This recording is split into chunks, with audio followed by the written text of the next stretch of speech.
Welcome to Film in 5D, the show about everything in film with the 5D Mark II. I'm your host, Aaron Hammock, and this week I address a previous topic, chroma key techniques. You mean green screen? Green screen. Why did you just say that? Because it sounds cooler to say chroma key. I don't know, it kind of intimidates me. It's like, what is that? Most people know what it is, dude. You're just not a film guy. It's okay. Let me talk to the film guys, or girls.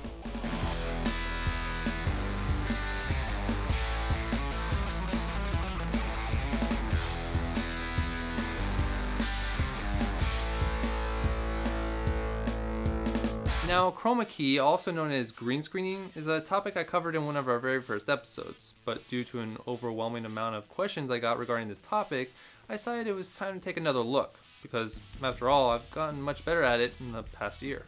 Take a look here at some screenshots from past episodes. Here's episode 2. The key was absolutely terrible. It makes me cringe whenever I see the episode nowadays. Moving along to episode 6, the one about green screening, you can see that it's significantly better than the previous one.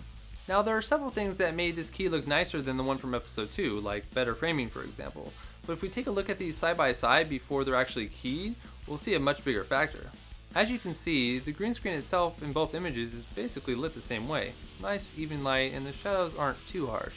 However, I am staying a bit further away from the green screen in the image on the right, which helps to reduce spill. Nevertheless, a significant difference between the two setups is the lighting on the subject.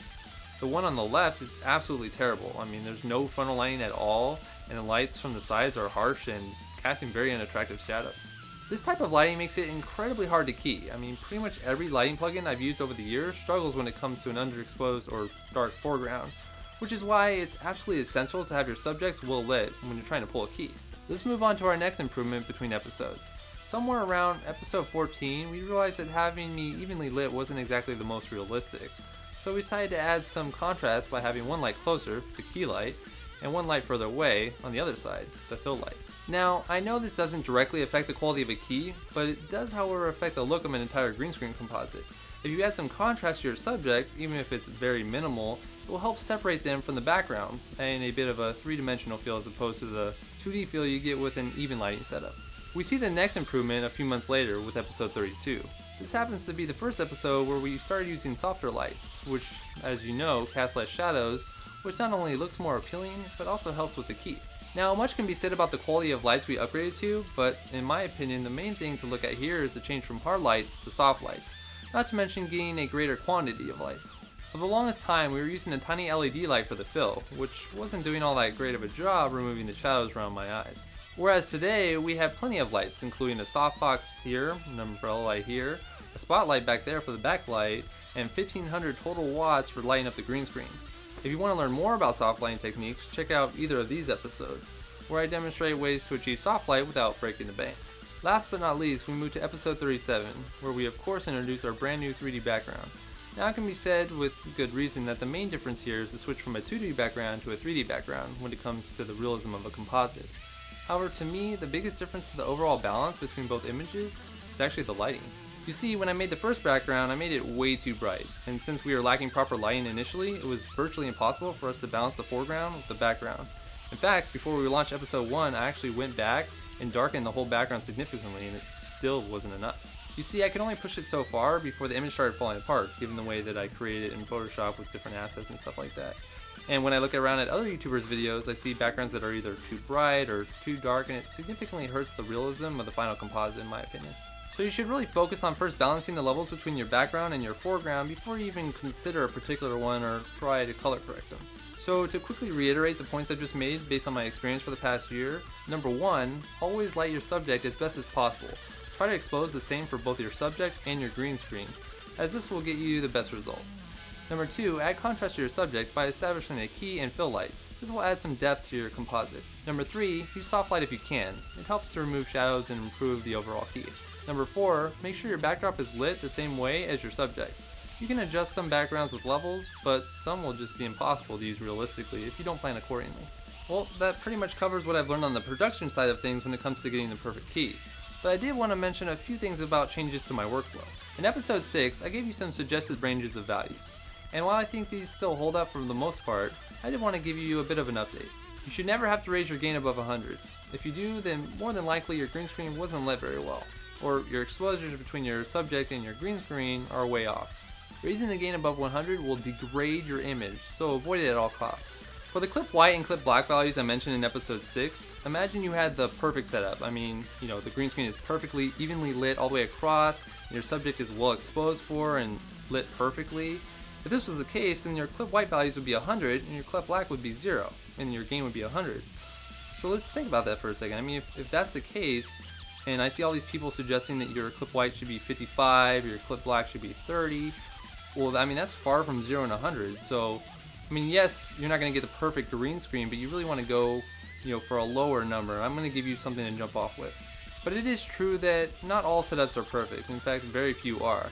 And there's always seems to be something that will throw off your key, like a shirt that's a little bit too close to the color green, like a blue shirt with stripes, or a little mix of brown or whatever. This is why I like to start off with a value of 85 for the clip white and 20 for the clip black. If everything looks good in screen matte mode, no transparency or green pieces to speak of, then you can go ahead and lower the clip black values from 20 and raise the clip white values from 85. Now of course every situation will be different, and sometimes you might have to go the other way with your values to find the perfect threshold.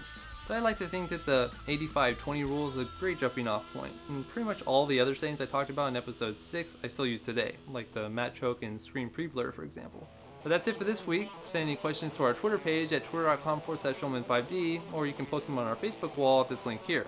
We'll be back next week with a very special Halloween themed sketch. Wait, why are you saying that already? What do you mean? Well, what about Primate Key from Big Giant? What about Giant? The giant Primate Key? Yeah, that's it. I've tried that. That's amateurish. Amateur hour. Amateur? Yeah, dude. Key light is like, the mathematician, that's what mathematicians use. It's very, very precise. I'm sure there's people who disagree, but I think it's just so precise. It's the best one I've used. I've used, quite a few plugins.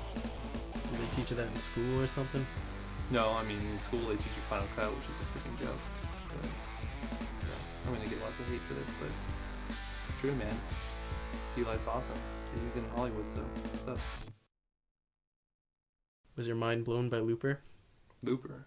The movie? Dude, that movie is so 2 weeks ago. Come on. I don't know. I'm still in love with it. Dude, but the ending is like so confusing. Okay, if you haven't seen it, just turn this off. But come on, don't you agree? Like the ending, like couldn't he have just like killed himself? Like instead of killing himself, couldn't he have just like shot off his arm or something? And then he would have dropped the gun. You know what I'm saying? I guess. Like he's like, okay, bye my love. And like really could just fucking shot off his arm, and then it would have just disappeared. But it wouldn't have gotten rid of the problem. See. Because it would have still been hunting the kid. No, but he could have. But he wanted to kill him anyways. He wanted to kill his future self anyways. I mean, he was willing to do that, so he could have just blown off his arm and then killed him actually.